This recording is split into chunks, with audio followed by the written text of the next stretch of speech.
Tell us some of the myths of living apart together relationships. One of the biggest myths is that it's only for the wealthy. You must be of substantial funding to be able to support two places.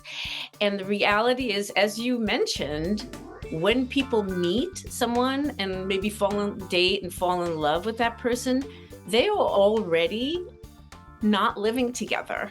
They're living in separate places. This is episode number 621 with Vicki Larson. We are going to be busting the myths about live apart together relationships, LATs. It's the hottest trend, and there's a lot of misunderstandings. So stay tuned. Living apart together relationships. Hi, everybody. I'm Sandy Weiner. Welcome back to Last First Date Radio, where we believe it is never too late to go on your last first date. And to support you on your journey to lasting love, I have written two books. The first is Becoming a Woman of Value, How to Thrive in Life and Love. And this book is filled with 30 tips, chapters, exercises on how to show up, stand up, and speak up and thrive in your life. You don't have to be looking for a relationship to enjoy this book, and you don't even have to be a woman. And the second book is called Choice Points in Dating. I wrote this book because so many people feel they are not at choice. And I wanted to show people how many choices we have, from how to think about dating to how to create your must-have list, your deal breaker list, how to go on your last first date every step of the way. And I think you're going to enjoy both of these books. They're both available on Amazon for Kindle or paperback, and Choice Points is available as an audiobook. This week's tip on becoming a woman of value from the Woman of Value book is step number 28, and it is lean back. What does it mean to lean back? When it comes to dating and relationships, many people lean forward so much in terms of overperforming and overdoing and overplanning that they don't allow for their partner to lean forward and to support them. So when I say lean back, I mean, tell somebody what you want and need. Don't be afraid to ask for help, and then lean back and let them do it. Don't criticize them. If they're helping you, that's a fantastic thing. Before I bring my guest on, I want to invite you, if you're not yet a member, to join my Facebook group. It's called Your Last First Date. And this is a group of positive support. It's very rare to find groups on Facebook or anywhere else that are supporting people in their dating and relationship journey that don't have people complaining all the time. This is not a place just to vent. This is a place to come to get support, to grow, and to go on your last first date. So if you are not yet a member, join us at Your Last First Date. My guest today is Vicki Larson. She is a longtime award-winning journalist, the author of Not Too Old for That: How Women Are Changing the Story of Aging, and she's the co-author of The New I Do, Reshaping Marriage for Skeptics, Realists and Rebels, named a best book of 2014 by PopSugar. She is the lifestyles editor, columnist, and writer at a San Francisco Bay Area newspaper. And her writing can also be found in the New York Times, Washington Post, The Guardian, AARP's The Ethel, and Medium, among other places. She's also been a guest on many radio and television shows, as well as podcasts, and she's considered an expert on live apart together relationships. And that's what we're going to be talking about today. Welcome to the podcast. Well, thank you so much, Sandy. It is my honor and delight to be here today talking to you and your listeners. Well, thank you. I am excited about this topic because it comes up a lot. Certainly, to something that I think I wanted when I got married was to live apart together. I actually dreamed of marrying somebody who had such a busy job that I would probably never see him, which says a lot about me at the time. And I'm divorced, but it took 23 years. So I think that if more people had more creative ways to have relationships, we would probably have less divorces and we'd have happier relationships. And this is one option that I have loved. So, talk to us a little bit about what an LAT or living apart together relationship is.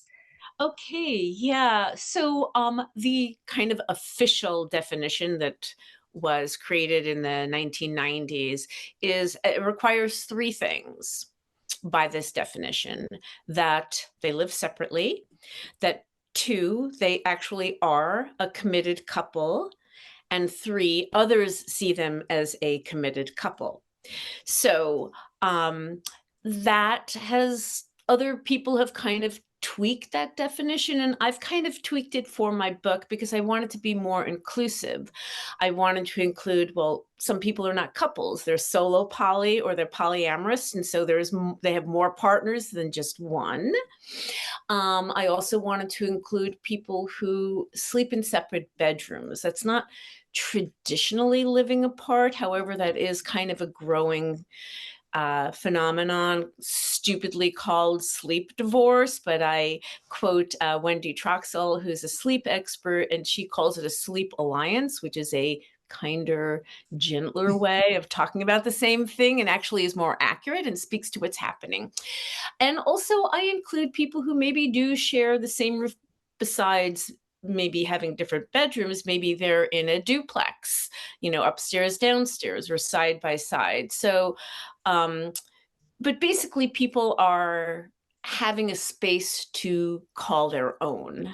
That's how I've defined it for my book. I think it's great that you defined it more broadly than the old definition. I didn't realize it was around since the 90s.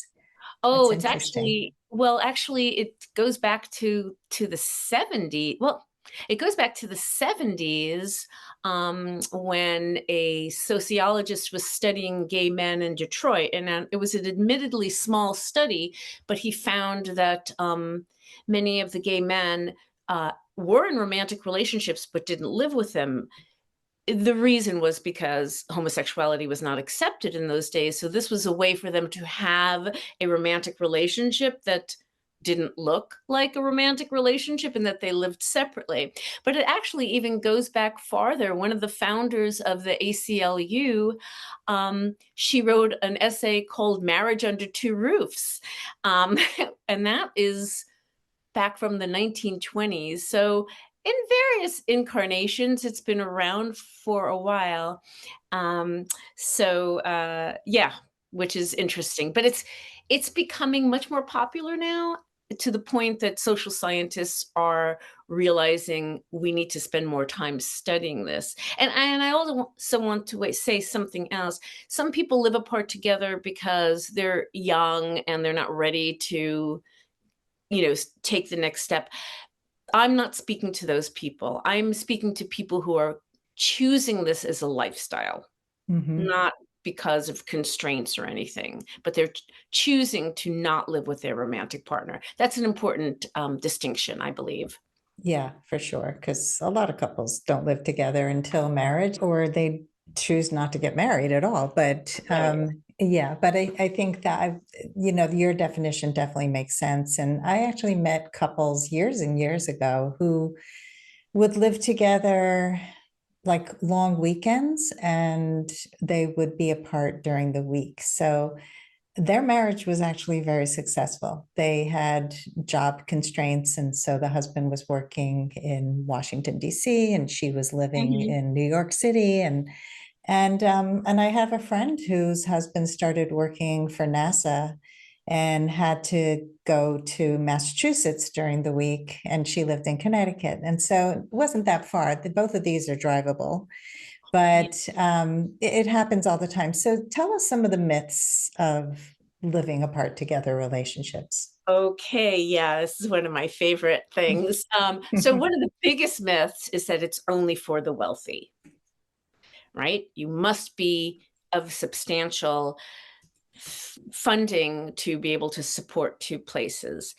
And the reality is, as you mentioned, when people meet someone and maybe date and fall in love with that person, they are already not living together. they're living in separate places. I mean, unless you happen to be in a roommate situation, that happens sometimes, but for most of us, we're living either on our own or with other roommates or with our family or friends or our children, whatever. And we're not living with this new romantic partner. Nothing has to change. Nothing. You can just stay in your places. You don't have to move in together. Now, it is true that if you live together, you will save money. There's one mortgage or one rental payment. There's one set of pots and pans. There's one utility bill, et cetera, et cetera. However, that is taking a romantic decision and turning it into a financial decision. And that really shouldn't be the driver of how you structure your lifestyle, because there's other costs. There's psychological costs. If you have to move, let's say, away from family and your established community, that isn't a monetary consideration, but it is a huge consideration. And often it's women who move closer to their male romantic partners if they're heterosexual. And also what I have found is that a lot of lats get very creative about their living situation. I interviewed one couple. Her partner of 18 years lives in a very small cabin on the central coast of California, out in the wilderness that he built, and he's really happy there. And she didn't really want to live alone, so she lived in a co-housing situation with a bunch of other people. And then they got together on the weekends, driving back and forth in their Teslas, so they didn't have any carbon footprint. And this is how they made it work. She wanted community, and he wanted his solitude. And so there are ways to make it work if people want to. You should not turn a romantic decision into a financial decision. Another one is that it's wasteful, right? There's a whole thing that all these people who are living single are living in, apartments and having, multiple, everyone's having their own heating and air conditioning equipment and their refrigerators and their stoves and everything. Again, it's a similar kind of thing in that if you had more people living under one household, you have economies of scale and you'd be using less energy. However, what those studies don't take into account is lifestyle. So yes, if you have 3 or 4 people living under one household, you are saving economies of scale. You have one set of appliances, one set of whatever. So you have a lower carbon footprint. However, if that couple flies a lot, goes out to eat a lot, which is very wasteful, eats beef often, which is also has a huge carbon footprint, drives a gas guzzling SUV, they're not ecologically better than a single person, a lat person living in their home and who is maybe bikes or walks or uses mass transit or is vegan or vegetarian. So it's not always an ecological disaster. Another myth is that people are more likely to cheat, right? Because they've got your place, you've got their you've got your place, they've got their place. You don't really know what's going on over there. And so it seems very likely that people would have too much freedom maybe to fool around on the side and you wouldn't know. And I will say that, sure, people who live apart together might actually fool around on their romantic partner. However, since there are so few people who are lats, and we know the infidelity rates are pretty high, although we don't really know exactly because it's self-reported and not everybody's very honest about what they're doing.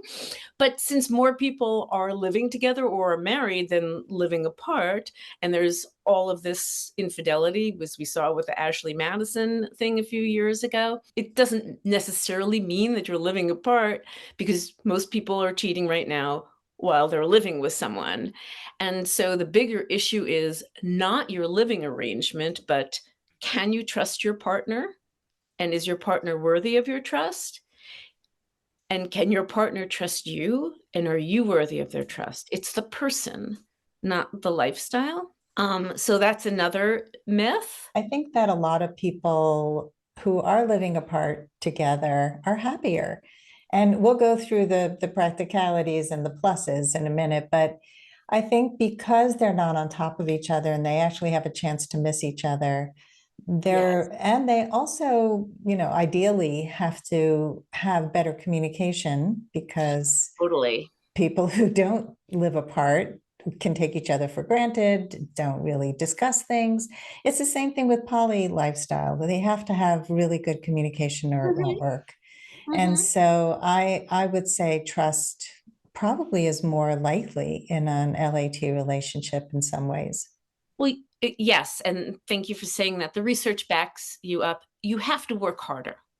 You have to work harder. You have to communicate better because you don't have the face-to-face time all the time.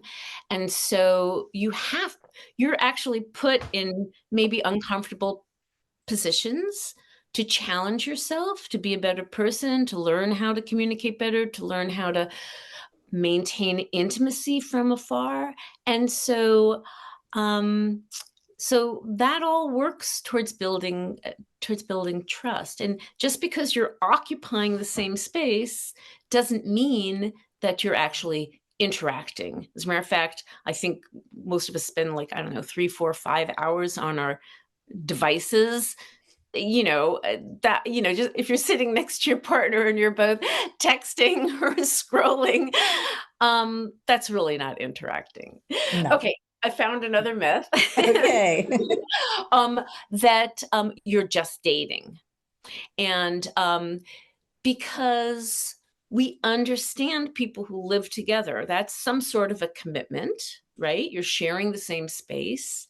And especially if you're married, we understand that even better than people who cohabit because we don't really know, is that relationship going to last? Or, we don't understand if you're not like, we understand like quote unquote husband and wife or husband, husband, wife, wife, but we don't understand, well, you're living together, how what's that about? So living apart together is even less understood. It's like, well, why aren't you living together? You're just dating. You're just like friends with benefits or something.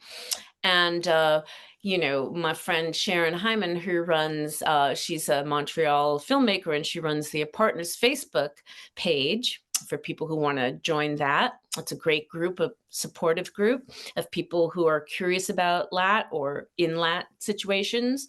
Um, she's been with her partner for more than 25 years. And she says, the benefits, friends with benefits, yes, we're each other's executors of our wills.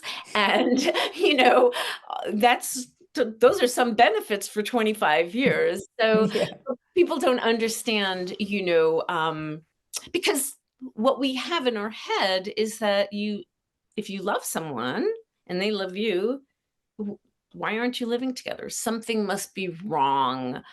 And there's a lot of the stigma of like something must be wrong because you're not living with your partner. Maybe you're avoidant or you're selfish is another myth, that people who don't want to live with a partner are kind of selfish because they value their freedom above the partnership. And that's not really true. Actually, people who are lats are no more selfish than anybody else. And actually, for some people, maybe who are neurodivergent, it's hard to live with another person. And so that's casting a judgment on people for, a thing that is part of who they are. So there's a lot of myths because people don't really fully understand what it means, because we tend to think of a relationship following a romantic script or the romantic escalator, right? Which is like you meet, fall in love, become a monogamous couple, move in together, put a ring on it, kids, house, somehow a minivan shows up, or maybe that was just in my case. That is the script we have. in our head and that society approves of. And so when you deviate from that, people have a hard time understanding. Yeah, that makes sense. I think people in general have a lot of biases that they're not even aware of, and including me. I mean, definitely have to challenge myself sometimes because I find myself judging people because of how I was raised or because of how society sees things. And I think it's understandable that people would not understand these types of relationships. Yes, it's true. And we all have that judgmental thing in us. And often our very first reaction is a judgmental one. It's our reptilian brain of fight or flight. We just like, is this a threat? Mhm. And there can be societal threats of a lifestyle choice, right? Or the threat of a single independent woman. She can't possibly be happy, right? Totally. Or a childless cat lady, as JD Vance calls many women now.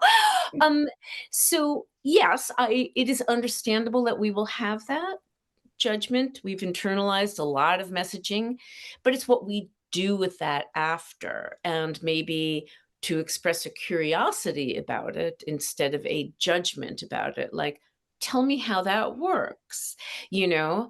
Um, yeah. So part of the reason that I wrote the book was, besides just helping people understand different ramifications of it, it's like a how-to guide, but also to kind of normalize it, to go, this is happening. There are many people who are doing it.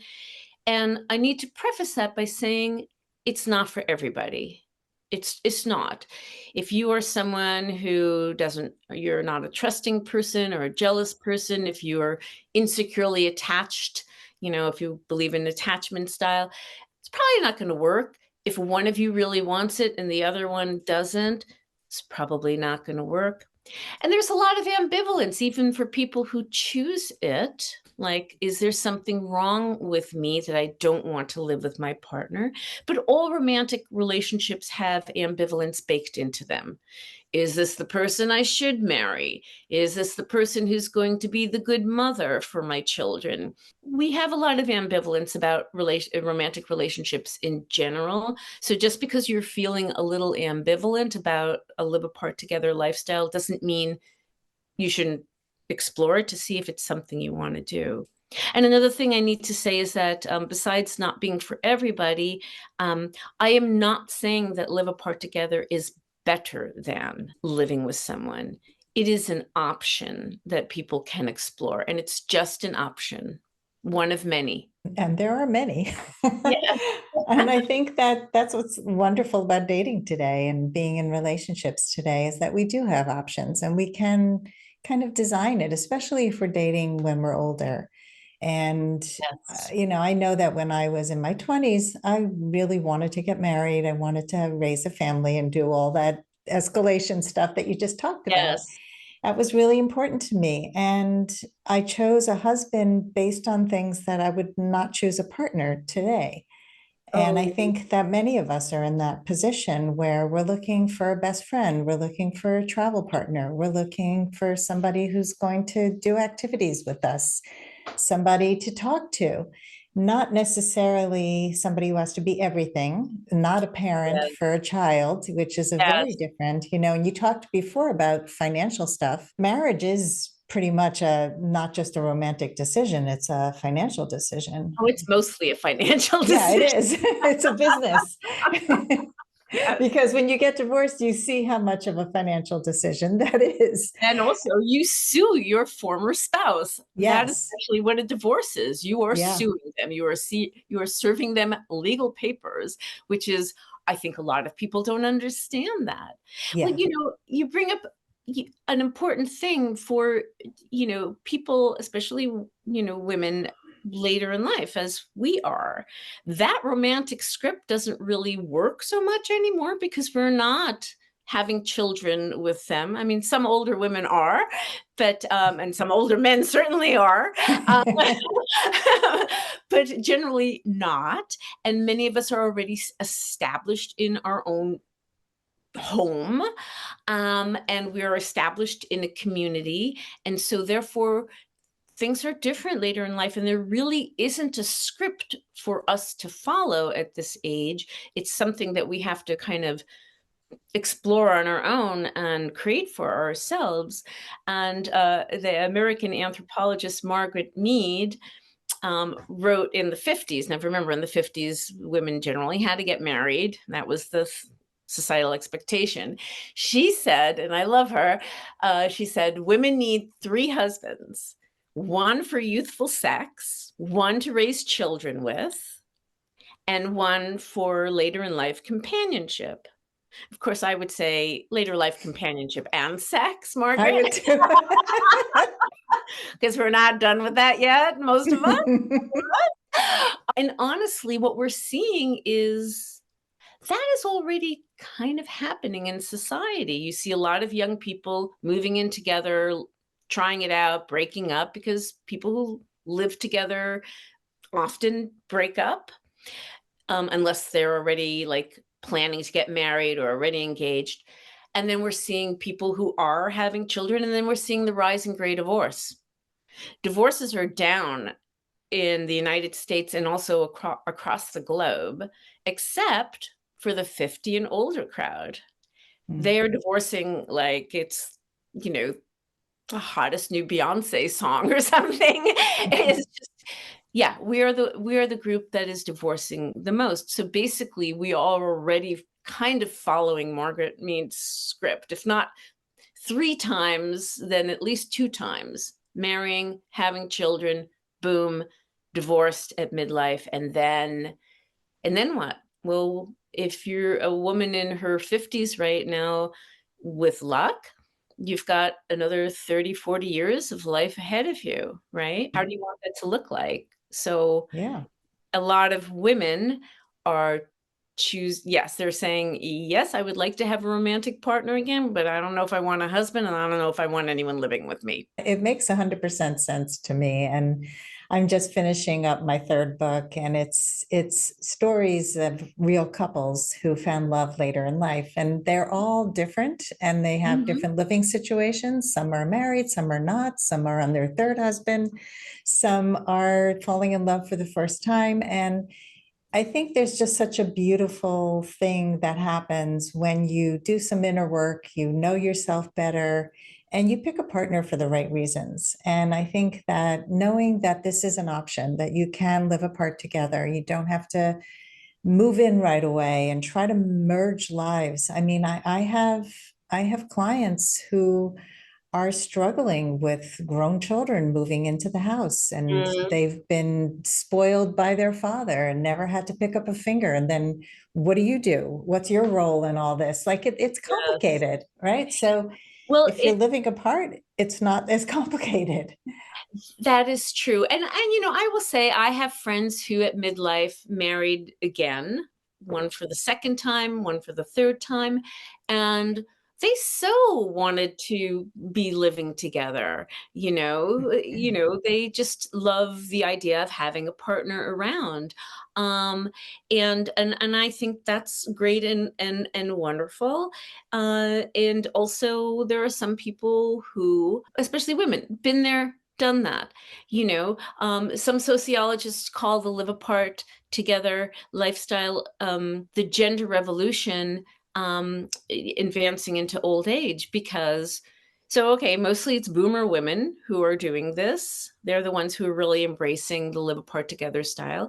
And we were on the forefront of reshaping family forms for forever. As soon as no fault divorce came along, there was a huge divorce boom, but then it stabilized. But also what we've seen is women who are having children on their own by choice. So boomer women have really been revolutionary in this, and they're driving the live apart together revolution is what I call it. But also we're seeing Gen X women who are maybe divorced with young children or minor children, and they don't want to force like a Brady Bunch step family kind of situation. And that was okay. So I have to admit, I was an accidental lat. I didn't know about, I didn't consider it. I lived with two men and I married both of them. That's all I've done. And so I didn't really consider that there was such a thing. But when I had my first real relationship post divorce, and I got divorced at, I was already age 48, and I had two, tween kids at home. And I fell in love with someone, and I would ask, well, do you think we'll live together when the kids are older? And he was vague, and I'd feel sad. And then I'd ask in another year, and he'd be coy, and I'd be sad. And then I'd ask next year. But then I started to look at my situation. My former husband and I had 50-50 physical custody. So they were a week with their dad and a week with me. And when they were a week with me, I was full on, hands on mom, come home from work, making dinner, helping with the homework, all yada, yada, watching movies with them, all of that stuff.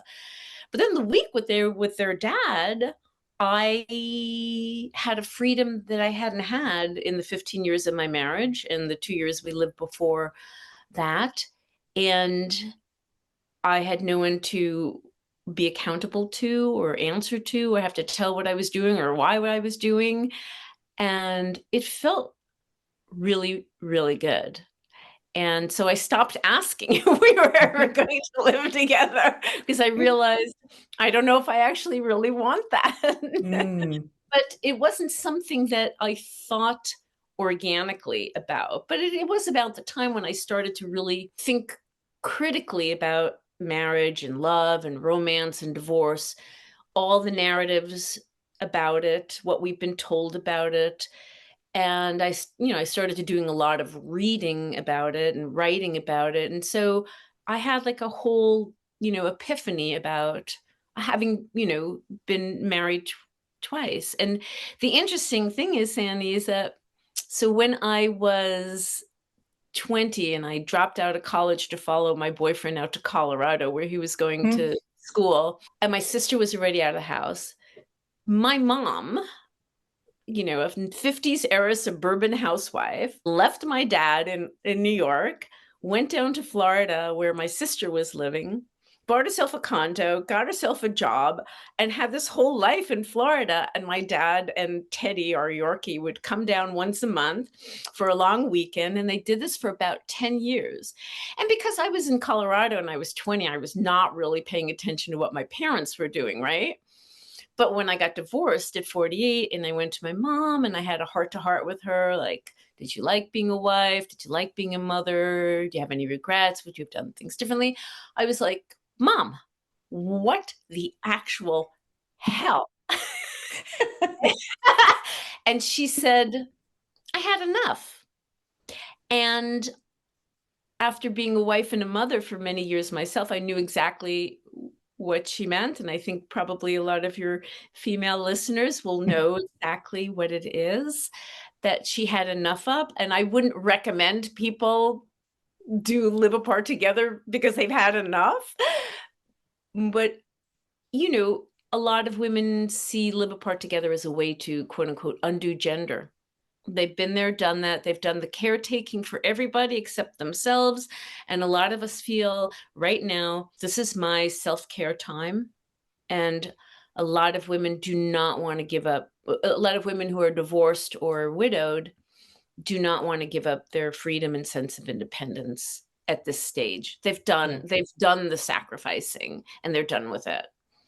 I hear that all the time. First of Yeah. all, what a amazing story about your mom. Good for her for picking up and going and not necessarily divorcing. Like she did her thing. And I had parents who hated each other and stayed together, and I begged them to leave. So I Yeah. totally get it. Took a long time for my mom to walk away, 29 years. And yeah, so we feel obligated, we feel whatever, but it takes courage to just say, I'm doing it my way. I would say that so many clients say to me, one of the reasons they don't want to be in a relationship is because they feel they're going to lose their independence. Mm-hmm. And I keep telling them it doesn't have to look that way. You can design it the way you want. So let's get into the practicalities of what it's like to be in an LAT. Are you still with this guy, by the way? Oh, no, no, that was a long term. No, I have been basically, well, divorced 20 years this month. Oh, wow. And I've been in a few relationships, but none that were like permanent kind of ones. So I've not lived with someone for 20 years. So Hmm. and I'm not saying I would never do it. I'm just saying that it would have to be the very right person. It would be a lot of intention and a lot of conversations about what that's going to look like. So I'm not in that relationship, and I'm not in the relationship right now. Just kind of dating around. But Being coupled is not always the answer. And so that's also an totally, option, right? yes, and Um, yeah, and a lot of the polls are like, that men past a certain age get married again and the women don't, and the men are like, yeah, see, and it's like, no, because the women don't want to get married again. That's why. yeah. Yes, not because they're flawed. Yeah. Let's take a quick break to hear from our sponsors. This episode is brought to you by Amazon Music Unlimited. You can listen to over 70 million songs and thousands of playlists and stations. Plus, you can now stream your favorite podcasts like Last First Date Radio. You can listen to any song, anytime, anywhere, on any of your devices. Get Amazon Music Unlimited for free for 30 days. Just head on over to getamazonmusic.com/last first date to learn more and claim this offer. You mentioned communication as one of the things that has to happen. So what are some of the ways that these LAT relationships work? Well, the thing about them is the couple gets to decide what's the level of communication, how often, what technology they're using, and how often they're going to see each other and where they're going to see each other. So there are really no rules. I mean, some people speak several times a day or text several times a day.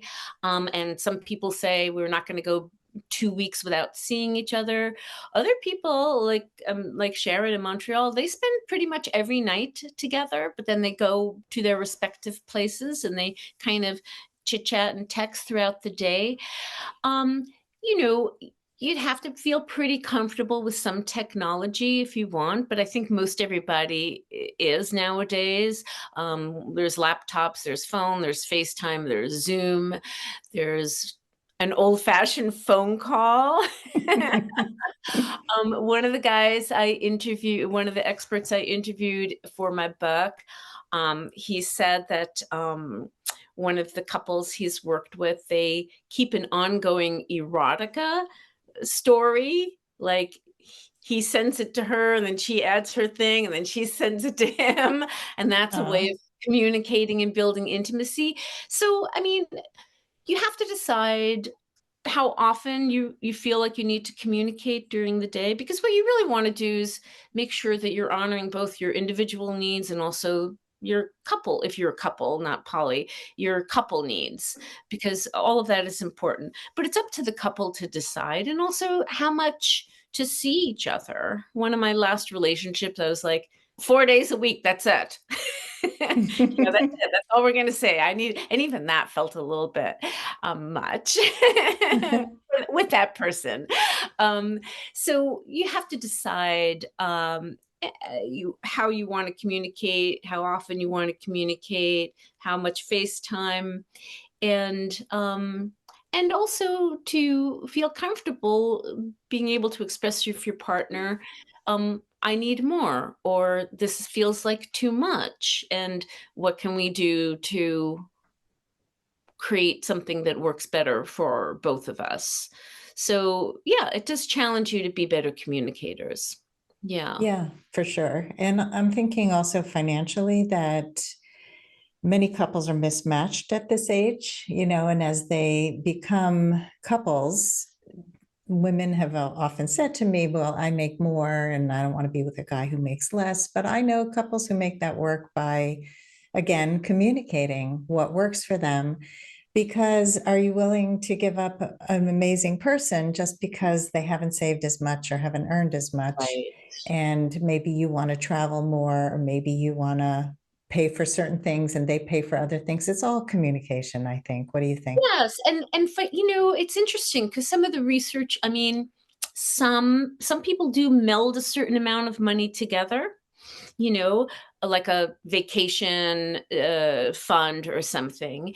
And for some people, the way they do it is it's according to resources. One of the women I interviewed, she also happens to be a therapist who's written about LATs.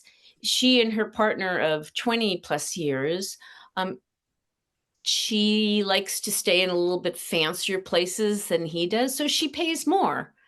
She takes on a bigger bulk of it. And they Mhm. used to have a tab of things, but she said, oh my God, I hated the tab. It was a lot of pressure. So we now just kind of, guesstimate what. Yeah, talking about a lot of women don't want to be the nurse or the purse later in life. That's Um, true. yeah. So, but again, some men from the studies were interested, they liked being able to pay for certain things for their partner because for some men still, especially of older generations, that sense of being a provider is still pretty strong. And so they want to feel like they're doing something for their partner. So that is if you are a heterosexual woman and it's probably a good idea to talk to your male partner about, does he have a feel of a need of having to be some kind of a breadwinner or some kind of a provider? And how can we make that happen so it feels good for you and it feels good for me and I don't feel like I owe you anything because you're lending me money or giving me money or splurging on me. Money is a very hard topic for people to talk about in general. So again, Lats are creative in the way they deal with money, and whether it's all separate or some of it is melded. And again, like, having being the executor of a trust or something like that is also dealing with money and property and assets and so on. Yeah. Yeah. Yeah, and money becomes an emotional issue and it doesn't have to be. I mean, you can watch Shark Tank and watch Mr. Wonderful and it's never emotional with him. You feel like Mr. Wonderful, it's just money.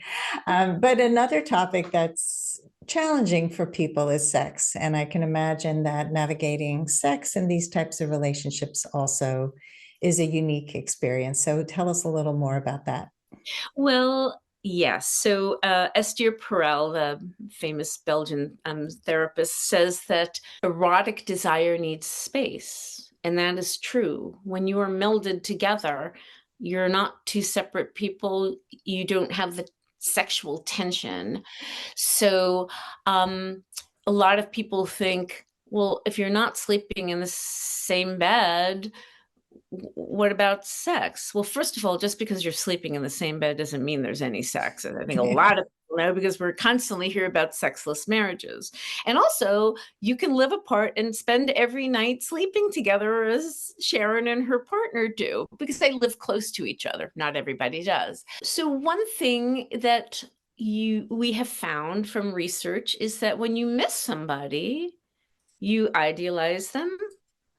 And that sounds maybe bad on surface, like, oh, you're only seeing them through rose colored glasses, but you're seeing all the things about them that you love and that are the things that are the positives about them, as opposed to living with someone and often seeing all the negatives. The toilet paper is on backwards, the cap is off of the toothpaste, the dishwasher is loaded incorrectly.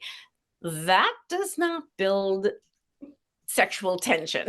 Okay. If anything, that often turns people off. There's a lot of resentments that can come from that. So, one of the experts that I interviewed, the one who talked about getting an erotic story going back and forth, he says you need to keep things on a simmer so that when you see each other, you're not starting from cold, flat, emotions. You already are kind of building up a little bit of a desire. And that feels like pertinent, that's important. And Generally, when you're missing your partner and you can't be around them all the time, you really want to have sex with them when you see them. And look, not everybody has the same sexual desires and needs. And for a lot of people, sex is not that big a thing. But intimacy, if we can broaden it out, and intimacy can mean a lot of things. And one thing that people who live apart together learn is that you can build intimacy from a distance, whether you're sending little flirty messages or if you feel comfortable sending little naughty pictures of each other or whatever. There's many, many ways to be creative or to FaceTime with stuff like, whatever it is that you want to share with your partner. There's technologies that even remote control of like a vibrator or something. So I mean, we are living in a technological world where whatever you really want is pretty much you can use. And if that's something that builds intimacy between couples, I think that's great. And also research shows that women who live apart from their partners, their desire lasts longer. Women, I know the narrative is always that women lose interest in sex, and that's not necessarily true. Many women like sex, but we also like novelty. And after 2 years of living with someone, we tend to need more novelty. So instead of all of the, Cosmo magazine saying, women, here is how to sex it up, it's like, no, men, you need to sex it up. The studies show that not only do live apart together, couples tend to have more sex, they have more satisfying sex. And that says it all right there, if you ask me. Yeah, I would say so. Sex doesn't have to be a chore. It certainly shouldn't be a chore. And I think that having some distance and some space, I agree with Esther Perel. I think having some space creates erotic desire. Yeah, I mean, she also has said that, home and motherhood and wifedom is often what women want, but it's where they often feel the least like a woman. And I Mhm. think a lot of women will understand that there's a lot of gendered BS that still happens no matter how much women want, equitable relationships. It's hard to do, not only because there's structural things too. Women even who go on vacations with their girlfriends or maybe their spouse goes away, when they come back, it's kind of like yeah, now it feels good because I had some time away from you. And certainly we've seen during the last few years where we've had the COVID lockdowns, and maybe, if you were lucky enough to, be able to work from home, we saw that 24/7 with our loved ones was really, really challenging. Really challenging. And Yeah. actually, the New York Times had an article about 2 years ago, I think it was called "The Wife Left, but They're Still Married" or something, and a lot of women said, "All right, I'm out." And they got condos or rented apartments or everything and created, like my mom did, a room of their own, and then they started dating their spouse again.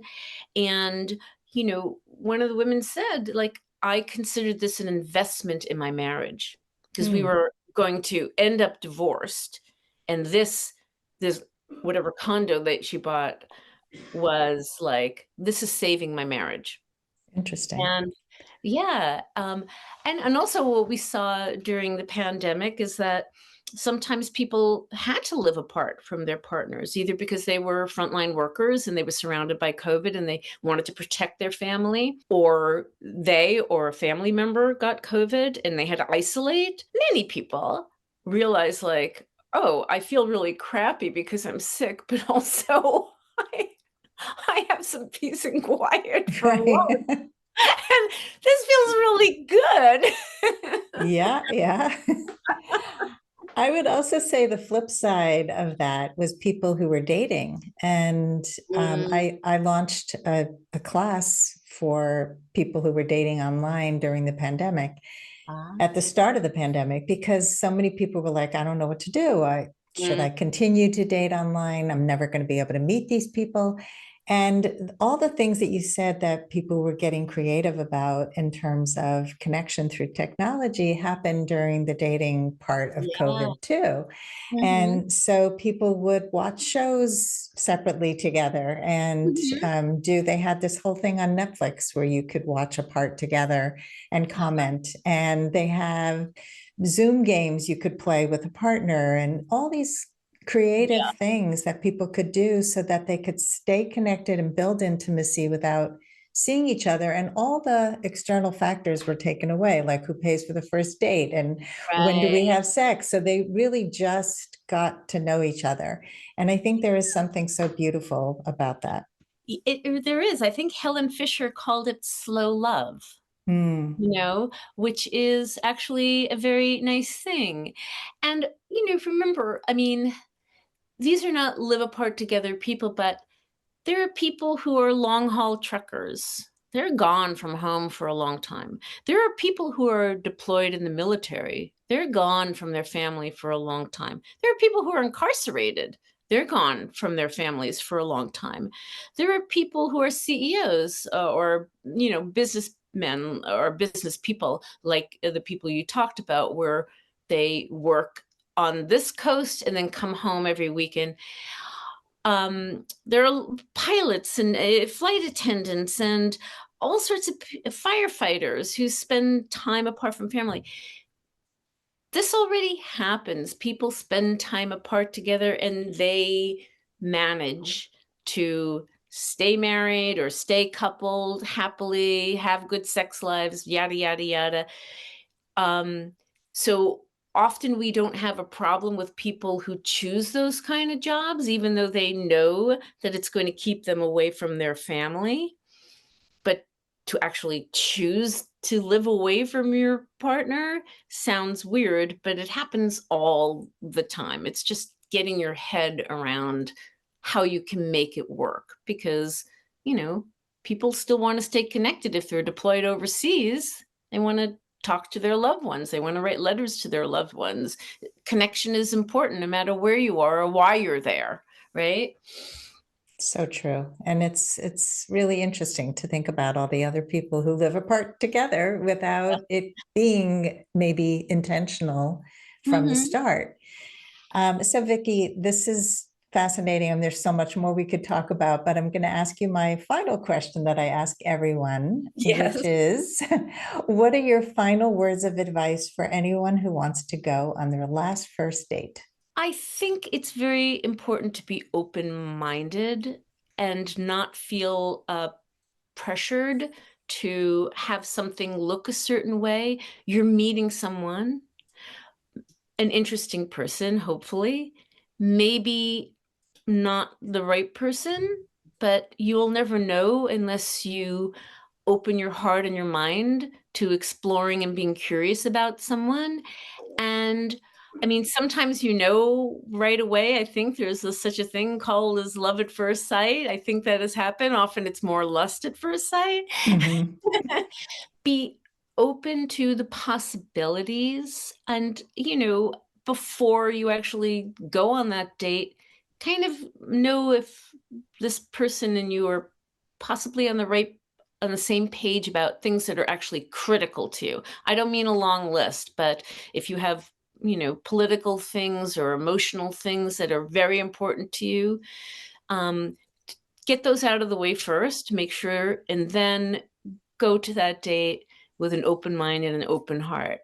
Because we're all kind of not really good at those very first dates, right? No. No, they're hard. They're hard.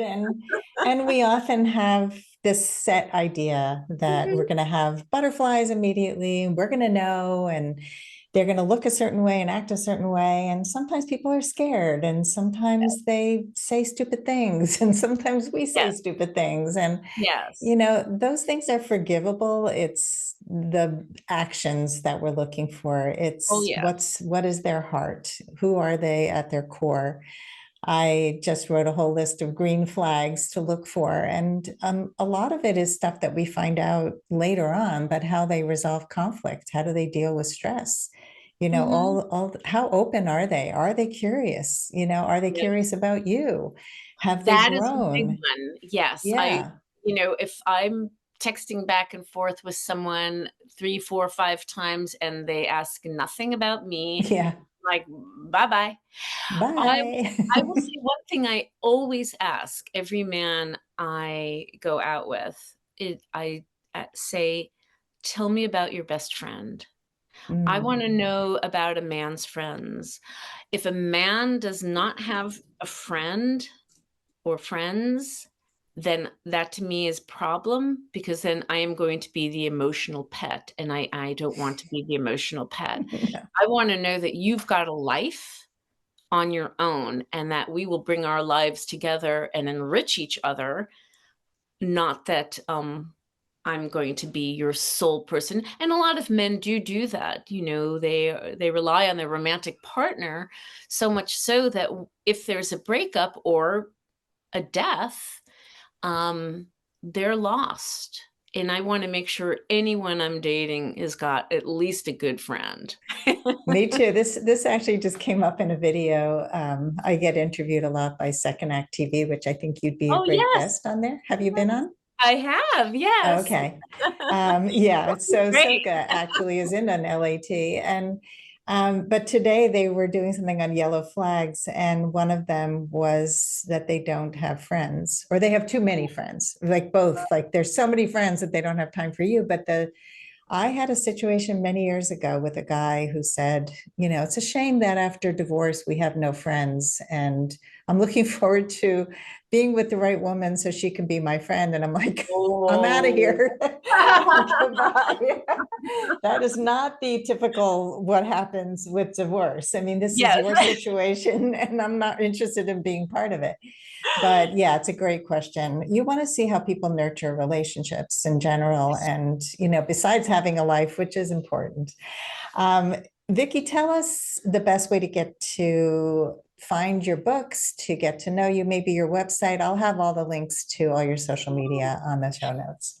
So I do have a website that I just revamped in the past year. It looks beautiful. So it's Vicki Larson, Larson. That streams my writing on Medium. I write on Medium pretty much every week about LAT and issues related to older women mostly, but not just that. Basically, if you Google Vicki Larson, you will get more than you want to know. Well, I'm sure people will want to know a lot after today's conversation. Thank you so much. This has just been a wonderful conversation. I appreciate it. Well, thank you so much for having me. I really feel quite honored to be on your show and to talk to your listeners. And I hope if they have any questions, they reach out to me. I'm available. Awesome. Well, thank Yeah. you. And thanks everybody for listening. If you love our show, please rate and review us on Apple Podcasts. And as always, here's to your last first date. If you are ready to get unstuck, gain new tools, become more empowered, and finally find your last first date, I'd love to talk to you.